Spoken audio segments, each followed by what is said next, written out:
Hello dear student. स्वागत है आपका पीएस एजुकेशनल टिप्स के एक नए वीडियो लेक्चर में।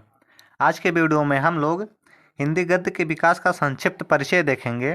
तो चलिए शुरू करते हैं। सबसे पहले हम लोग देखते हैं कि गद्य का स्वरूप कैसा है। तो चलिए शुरू करते हैं। प्राकृत ने मनुष्य को अभिव्यक्त की अद्भुत क्षमता दी है। भाषा के माध्यम से वह अपने भावों, विचारों और अनुभूतियों को या तो गद्य के रूप में व्यक्त करता है या पद्य के रूप में। गद्य के रूप में अपने विचारों एवं भावों को अभिव्यक्त करना सरल होता है। इसकी भाषा की प्रकृति व्यवहारिक होती है, इसलिए वक्ता जो कुछ सोचता या महसूस करता है उसे गद्य में तत्काल अभिव्यक्त कर सकता है। अब चलिए देखते हैं हम लोग हिंदी गद्य का आविर्भाव कब हुआ। तो हिंदी गद्य का आविर्भाव या उत्पत्ति मुख्यतः 19वीं शताब्दी के नवजागरण काल में हुआ, जब हमारा देश मध्यकालीन रूढ़ियों से मुक्त होने का प्रयास और नवीन संस्कृति चेतना को आत्मसात कर रहा था।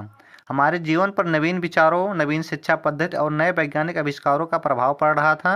इसे 19वीं सदी में हिंदी गद्य साहित्य आधुनिकता का संवाहक होकर निकला। हिंदी गद्य के प्राचीनतम प्रयोग राजस्थानी एवं ब्रज भाषा में मिलते हैं। राजस्थानी गद्य हमें 10वीं शताब्दी से मिलना शुरू होता है। ब्रज भाषा में गद्य का सूत्रपात विक्रम संवत 14 के आसपास हुआ। 17वीं शताब्दी तक हमें निम्नलिखित रचनाएं प्राप्त होती हैं। तो चलिए अब देखते हैं रचनाएं और लेखक के नाम, यानी किस लेखक ने कौन सी रचनाएं की हैं हिंदी गद्य के आविर्भाव के समय। तो चलिए देखते हैं। पहला रचना आपका है श्रृंगार रस मंडन, जिसके लेखक हैं गोस्वामी मिट्ठलनाथ। दूसरा आपका 84 बैसड़ों की वार्ता, जिसको लिखा है आपका गोकुलनाथ जी। तीसरा आपका है 252 बैसड़ों की वार्ता, ये भी गोकुलनाथ जी का है। फिर आपका है अष्टयाम, जो नाभा दास के द्वारा लिखा गया है। चौथा आपका है अगहन महात्म्य, बैकुंठ बैकुंठ बैकुंठ मठ शुक्ल के द्वारा लिखा गया है। अगला आपका वैशाख महात्म्य, ये भी बैकुंठ मुख शुक्ल के द्वारा लिखा गया है। अब हम लोग देखते हैं खड़ी बोली गद्य का विकास। तो खड़ी बोली गद्य का विकास 10वीं शताब्दी से माना जाता है। इसका प्रयोग हेमचंद्र सूरी के व्याकरण ग्रंथ, नरपत नाहला, अमीर खुसरो, कबीर की रचनाओं में हुआ है। खड़ी बोली गद्य के प्रथम दर्शन अकबर के दरबारी कवि गंग की रचनाओं तथा स्वामी प्राणनाथ के ग्रंथों से होता है, परंतु इसका वास्तविक प्रादुर्भाव 19वीं शताब्दी से ही माना जाना चाहिए।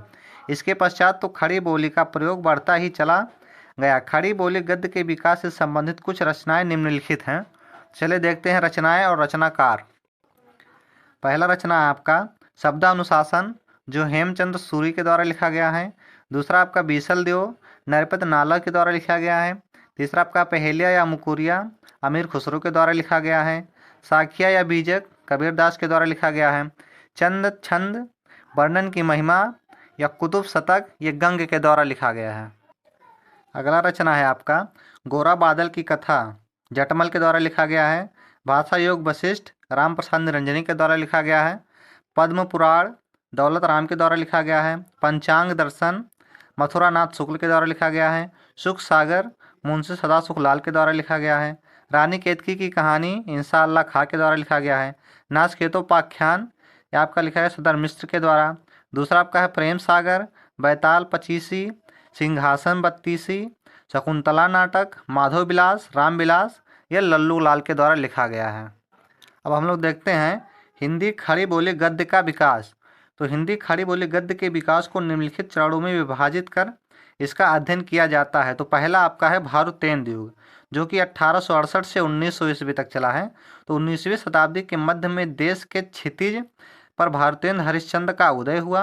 अनोखी प्रतिभा और महान व्यक्तित्व के धनी भारतेंद्र जी ने हिंदी गद्य का स्वच्छ, संतुलित और शिष्ट रूप सामने रखा। उन्होंने अपने लेखों में संस्कृत के सरल शब्दों के साथ साथ प्रचलित विदेशी शब्दों का भी प्रयोग किया। इसके अतिरिक्त मुहावरे और लोकोक्तियों के माध्यम से भाषा को सजीवता प्रदान की। इससे आधुनिकता के जनक भारतेंद्र के नेतृत्व में हिंदी साहित्य को नया आयाम प्राप्त हुआ। इस युग के प्रमुख लेखक निम्न हैं। पहले आपके हैं लाल श्रीनिवास दास, सन 1851 से 1887। बालकृष्ण भट्ट, 1844 से 1914। प्रताप नारायण मिश्र, 1856 से 1934। राधा कृष्ण दास, 1869 से 1907। कार्तिक प्रसाद खत्री, सन 1851 से 1904। राधाचरण गोस्वामी, 1853 से 1925। बद्री नारायण चौधरी प्रेमघन, 1855 से 1923। आदि। अब चलिए देखते हैं, यहाँ से हम लोग को शुरू होता है द्विवेदी युग, यानी जो हिंदी खड़ी बोली गद्य का विकास है वो विभिन्न चरणों में बटा हुआ। तो पहला हम लोगों ने पढ़ लिया है भारतेंदु युग, अब दूसरा हम लोग पढ़ने वाले हैं द्विवेदी युग। तो द्विवेदी युग जो है आपका ये 1900 से 1922 ईस्वी तक चला है। तो भारतेंदु युग के उपरांत महावीर प्रसाद द्विवेदी ने हिंदी गद्य के निर्माण एवं प्रसार के लिए स्तुत्व कार्य किया। उन्होंने इंडियन प्रेस प्रयाग से सरस्वती नामक मासिक पत्रिका का संपादन किया। इनके माध्यम से इन्होंने भाषा के परिमार्जनक का कार्य किया। इसी युग में विविध प्रकार की भाषा शैलियों के जन्म के साथ साथ गद्य के विविध रूपों का विकास हुआ। इस युग के प्रमुख लेखक निम्न हैं। गद्य लेखक के अंतर्गत हैं आपके प्रेमचंद्र, जयशंकर प्रसाद, बाल मुकुंद गुप्त, पदम सिंह शर्मा, बाबू श्याम सुंदर दास, रामचंद्र शुक्ल, पूर्ण सिंह, यशोदानंद अखौरी आदि। अब देखते हैं उपन्यास में। उपन्यासकार में है आपके मुंशी प्रेमचंद, किशोरी लाल गोस्वामी, गोपाल राम गहमरी, वृंदालाल वर्मा, विशंभर नाथ कौशिक, आचार्य चतुर्सेन शास्त्री आदि। कहानीकार में आपके प्रेमचंद्र, जयशंकर प्रसाद, चंद्रधर शर्मा गुलेरी, सुदर्शन, जैनेन्द्र, उसके बाद जैनेन्द्र कुमार उग्र, फिर कौशिक, अज्ञेय, चतुर्सेन शास्त्री, भगवत प्रसाद वाजपेयी, भगवती चरण वर्मा, राहुल सानकृत्यायन, यशपाल, इलाचंद्र जोशी, अमृत लाल नागर आदि। अब नाटककार में देखते हैं लक्ष्मी नारायण मिश्र हैं, हरिकृष्ण प्रेमी, राजकुमार वर्मा, उदय शंकर भट्ट, उपेंद्र नाथ अशक आदि। अब तीसरा है आपका शुक्ल युग, जिसको छायावादी युग भी कहा जाता है। ये 1918-20 से लेकर 1938 तक चला है। तो द्विवेदी युग के बाद हृदय की गूढ़तम प्रवृत्तियों को व्यक्त करने की क्षमता छायावादी युग के गद्य में दिखाई पड़ती है। इस युग के लेखकों ने गद्य को आकर्षक रूप में प्रस्तुत किया है। इन लेखकों में प्रमुख हैं जयशंकर प्रसाद, सूर्यकांत त्रिपाठी निराला, सुमित्रा नंदन पंत, महादेवी वर्मा आदि। अब देखते हैं हम लोग अगला आपका है शुक्लयोत्तर युग, जिसको हम लोग प्रगतवादी युग भी बोलते हैं। ये 1938 से 1947 तक चलता है। इस युग में सहज, व्यवहारिक और अलंकार विहीन गद्य की प्रतिष्ठा हुई है। अब गद्य में भावकतापूर्ण अभिव्यक्ति का स्थान सतेज, कांतयुक्त और चुटुली युक्तियों ने भी लिया है। इस युग के प्रमुख लेखकों में पदम सिंह शर्मा, बनारसी दास चतुर्वेदी, महादेवी वर्मा, रामवृक्ष बेनीपुरी, कन्हैया लाल मिश्र प्रभाकर आदि हैं। इस युग की प्रमुख रचनाएं और उनके लेखक चलिए देखते हैं हम लोग। एक तरफ लेखक दिया गया है और दूसरी तरफ उनकी दी गई हैं रचनाएं। तो चलिए देखते हैं। अमृत राय, इन्होंने लिखा है कलम का सिपाही। डॉक्टर रामविलास शर्मा, इन्होंने लिखा निराला की साहित्य साधना।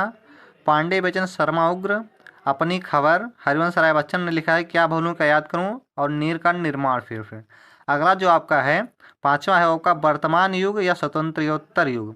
तो वर्तमान युग में निबंध, नाटक, कहानी एवं उपन्यास के अतिरिक्त अनेक विधाओं में रचनाएं की जा रही हैं।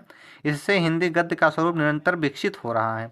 इस युग के रचनाकारों में प्रमुख हैं आपके विष्णु प्रभाकर, जगदीश चंद्र माथुर, धर्मवीर भारती, मोहन राकेश, जैनेन्द्र कुमार, सच्चिदानंद हीरानंद सयानज्ञ, भगवती चरण वर्मा, मुन्ना भंडारी, यशपाल, अमृत लाल नागर, हरिशंकर परसाई आदि।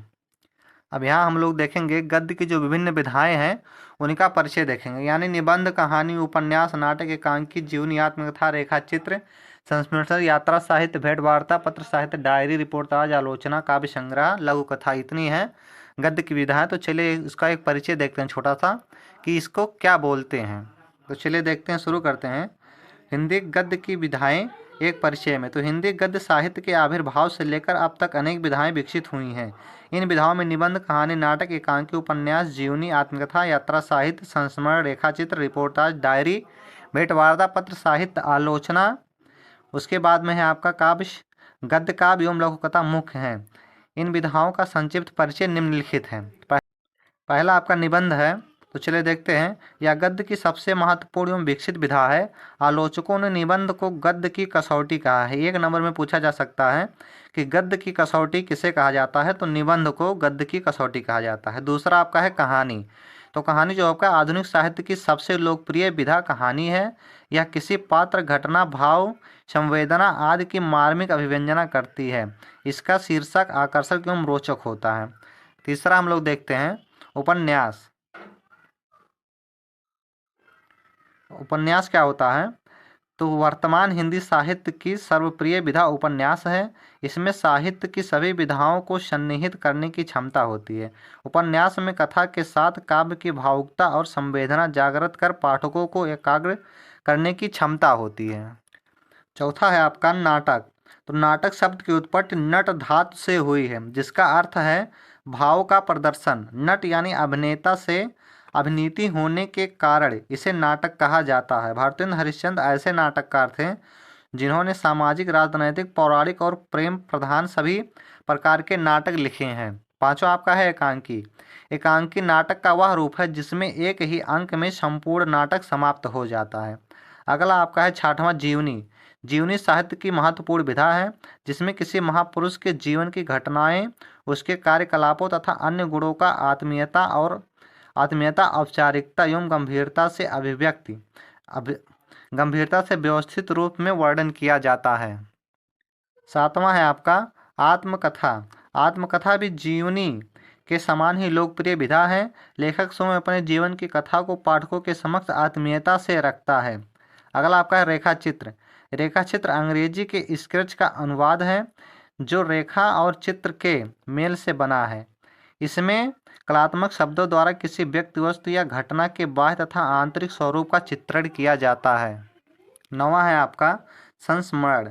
संस्मरण में लेखक स्वयं अपनी अनुभव की हुई किसी वस्तु, व्यक्ति तथा घटना का आत्मीयता एवं कलात्मक से वर्णन करता है। 10वां आपका है यात्रा साहित्य। यात्रा साहित्य एक रोचक एवं मनोरंजक विधा है जिसमें लेखक विशेष स्थलों की यात्रा का सरस एवं सुंदर वर्णन करता है। 11 आपका है भेंट वार्ता।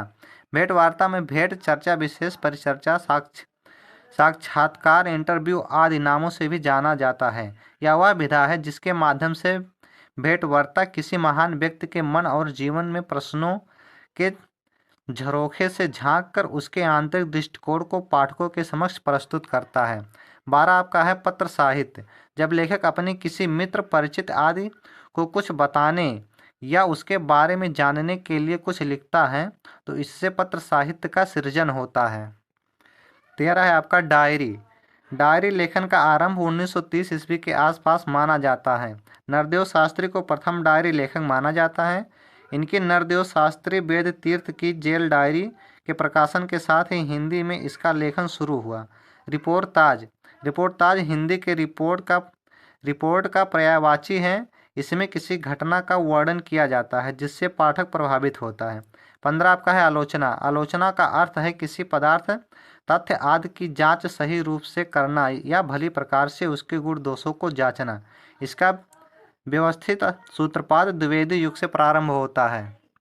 16 है आपका काव्य, गद्य काव्य। यह काव्य और गद्य के बीच की विधा है जिसके माध्यम से भावपूर्ण विषय की काव्यात्मक अभिव्यक्ति होती है। इसमें लेखक अपनी हृदय संवेदना इस प्रकार अभिव्यक्त करता है कि पाठक पढ़कर रसमय हो जाता है।